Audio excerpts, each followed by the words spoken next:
Amigas e amigos, há mais miséria em um quarteirão de São Paulo do que em toda Cuba.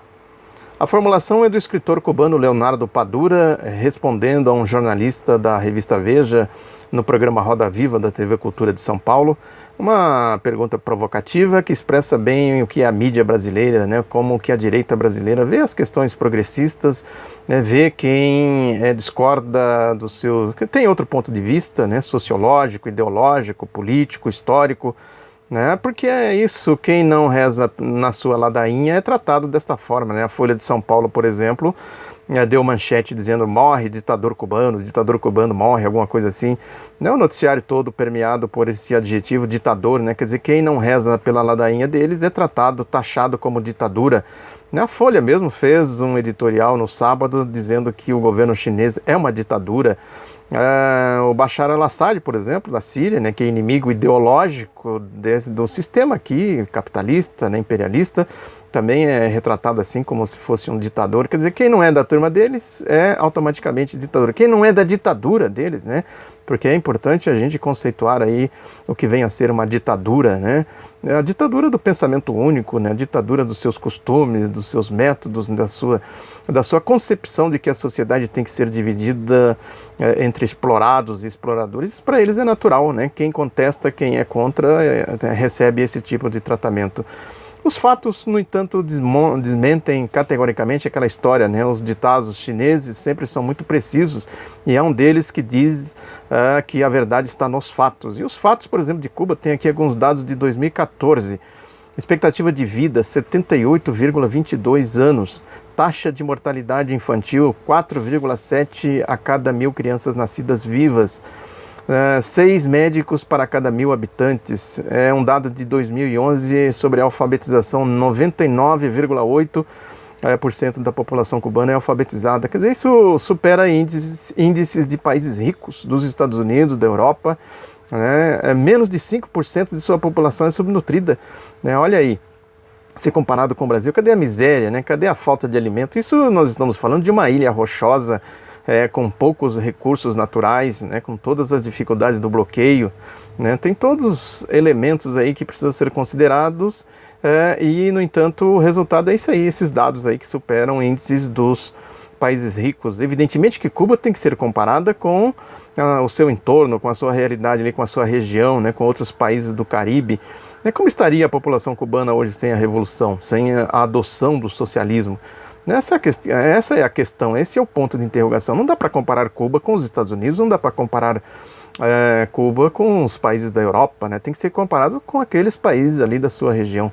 Ou mesmo aqui na América Latina, como é a situação da imensa maioria da população que habita aqui a América Latina.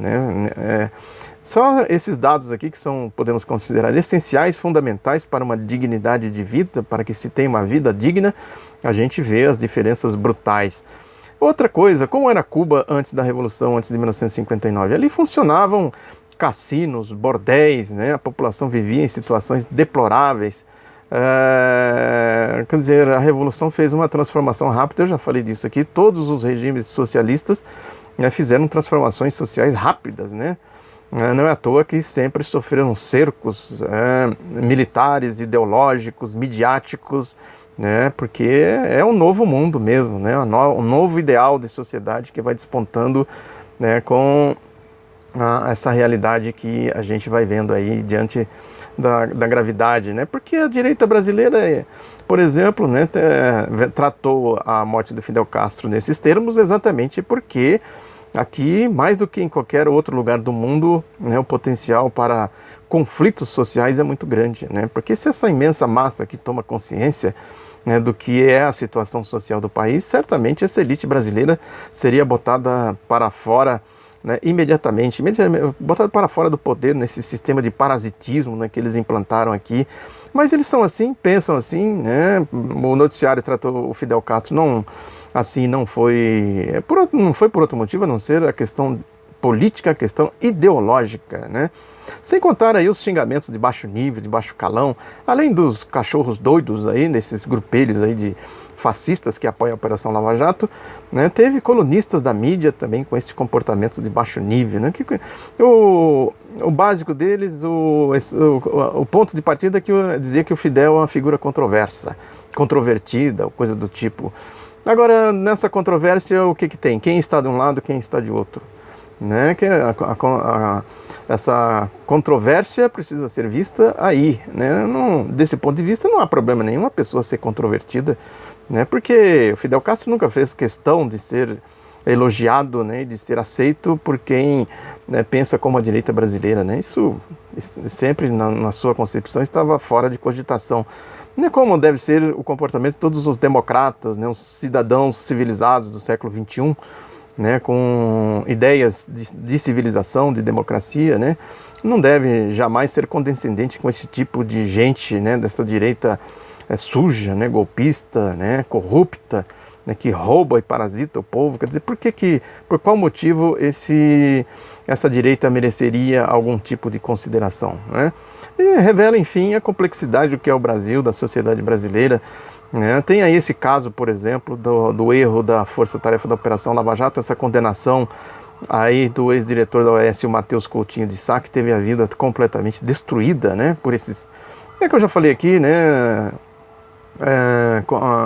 a verificação da condição em que aqueles presos se encontram lá em Curitiba, né, quer dizer, os direitos fundamentais, os direitos humanos, prisões ilegais, né, o caso desse Matheus Coutinho, por exemplo, né, a mulher abandonou, porque fica esse negócio, é corrupto, é ladrão, né, a mulher abandonou, né, ele foi privado do convívio com a sua filha pequena por quase 6 meses, né, enfim, uma brutalidade, uma monstruosidade que mostra bem que a direita brasileira ainda vem falar, né, de prisões em Cuba, né. Tem aqui, eu vou deixar aqui o link para vocês aqui embaixo, de uma matéria que eu fiz sobre os acontecimentos de 2003 em Cuba, que foi quando surgiu lá os tais de grupos dissidentes, né, organizados como Damas de Blanco, né, jornalistas independentes, entre aspas, né, como que se formou e quais são os objetivos, está aqui, né, quem são e por que lutam os dissidentes cubanos. Dizer que em Cuba tem prisões, tem torturas, isso é de uma imbecilidade. Eu estive lá em 2013 por uma semana, né, andei livremente por todo onde eu quis, fotografei, filmei, né, enfim, para a gente ver, né, o nível da batalha política que a gente trava aqui no Brasil. E é importante também a gente resgatar a história do Fidel, né, porque tem coisas aí muito interessantes para a gente entender, não cair nesse conto do vigário, nesses vigaristas da mídia, da direita aí, né. Quando eu estive em Cuba, por exemplo, eu trouxe esse livro aqui, que foi escrito pelo Fidel, né, que ele conta toda a trajetória lá enfim, da guerrilha, né, do Serra Maestra, né. Também escrevi aqui o livro do Pedro Pomar, a biografia do Pedro Pomar, que eu já falei aqui também dela, né, que o capítulo 35 aqui trata da ida do Pedro Pomar a Cuba logo depois da Revolução. Ele ficou 2 semanas e meia lá e descreveu em uma série de artigos o que ele viu, o que ele pensava, o que ele achava. Pedro Pomar é um dirigente histórico do Partido Comunista do Brasil, né, também muito interessante porque ele relata os fatos no calor dos acontecimentos, né, de como ele viu o processo revolucionário em Cuba. Tem também aqui um outro livro que é difícil de achar no Brasil, mas não custa procurar, né, que são aqui os discursos, os artigos, uma coletânea do Fidel Castro, né, desde que ele fez a Revolução, né, também muito interessante, que mostra bem a alma do Fidel e a alma da Revolução Cubana. E tem também aqui outros, né, que eu quero mostrar para vocês, né, que vale a pena ser lidos, que são livros de jornalistas brasileiros. Esse aqui é do Roberto Dávila, né, que ele entrevistou o Fidel nos anos 80. Também uma entrevista muito interessante. Tem aqui também a entrevista do Frei Beto, né, que ele entrevistou o Fidel também nos anos 80, falando basicamente da questão da religião, né, da questão das relações de Cuba com seus vizinhos, né, enfim, a posição de Cuba na geopolítica mundial. E tem esse livro aqui que eu considero fantástico, genial, né, que chama-se Biografia a Duas Vozes, do Inácio Ramonet, que é o editor do Le Monde Diplomatique, um jornal francês, que ele conversou com Fidel aí durante muitas horas, né, e produziu aqui. Isso aqui é a íntegra da entrevista que ele fez, muito interessante, né, recomendo enfaticamente a leitura. E por fim, esse livrinho aqui, que foi o primeiro livro de Cuba que eu li, também no começo dos anos 80, né, do Fernando Moraes, A Ilha, muito interessante, né, um livrinho pequeno, fácil de ler. O Fernando Moraes foi preso, né, quando ele retornou de Cuba, quando ele esteve lá, porque ainda era época da ditadura, finalzinho da ditadura, mas ainda tinha as repressões. O Fidel Castro, enfim, é uma figura que a gente merece sim ser estudado, né, conhecer mais a fundo, né, que teve o processo dele, ele se especializou na sua autodefesa quando ele foi condenado, né, ele foi condenado, deixa eu ver aqui, ele foi julgado em outubro de 53 diz aqui que ele caprichou na sua sustentação oral. Estou lendo aqui um texto que fala, né, da defesa que ele fez, né, que no Brasil se tornou conhecido aí com o título de A História Me Absolverá, que foi traduzido pelo Pedro Palmar, diga-se de passagem. A argumentação foi iniciada com uma crítica à violação do seu direito de defesa. Ele disse, o Fidel, né, nunca um advogado teve que exercer seu ofício em condições tão difíceis. Nunca contra um acusado foram cometidas tantas esmagadoras irregularidades. Um e outro não são, neste caso, a mesma pessoa. Como advogado, não pude nem sequer ver a denúncia. Como acusado, faz hoje 76 dias que estou preso, encarcerado em uma cela solitária, total e absolutamente incomunicável, por cima de todas as prescrições humanas e legais.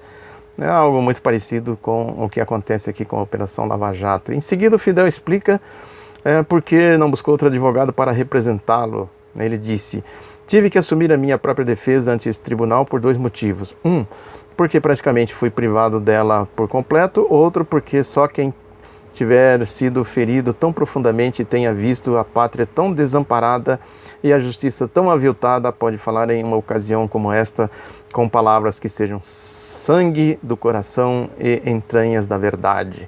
Ele era um orador muito brilhante, né? Ele tinha essa síntese muito interessante. Ele falou também ainda, ele aproveitou e fez ali uma defesa da Revolução, falou da industrialização, né, falou das questões sociais, né, como desemprego, falta de moradia, questão da educação, da saúde, né, que ele falou das 5 leis revolucionárias, né, e enfim, é uma peça muito interessante. Estou citando aqui alguns dados, algumas passagens, né, da defesa que ele fez, para a gente compreender a altura, né, o conhecimento filosófico que ele tinha, né, jurídico também. Era uma pessoa muito culta. Ele diz assim, ele termina com uma citação muito interessante, que ele diz o seguinte: e quanto a mim, sei que a prisão será dura como jamais foi para ninguém, cheia de ameaças, de ruim e covarde maldade, mas não a temo como não temo a fúria do tirano miserável que tirou a vida de 70 irmãos meus. Está falando dos guerrilheiros que foram mortos até então, até o seu julgamento. Fidel Castro, antes de encerrar sua defesa com a clássica frase que dá nome ao seu discurso, ele disse: condenem-me, não importa, a história me absolverá. Enfim, a riqueza poética, né, da sustentação oral e a oratória sempre enfática do Fidel, né, porque ele foi condenado depois, mesmo com a sua defesa enfática. Ele acabou sendo condenado por 15 anos de prisão, depois ele foi anistiado, né, e aí iniciou o processo da guerrilha que resultou no triunfo da Revolução em 1959. É isso aí, viva Fidel, viva o socialismo, abaixa a direita fascista, né, caluniadora, e que nada de braçada hoje no Brasil, infelizmente. É o que a gente está vendo aí nesse processo golpista. Um abraço, espalhe o outro lado da notícia e até a próxima.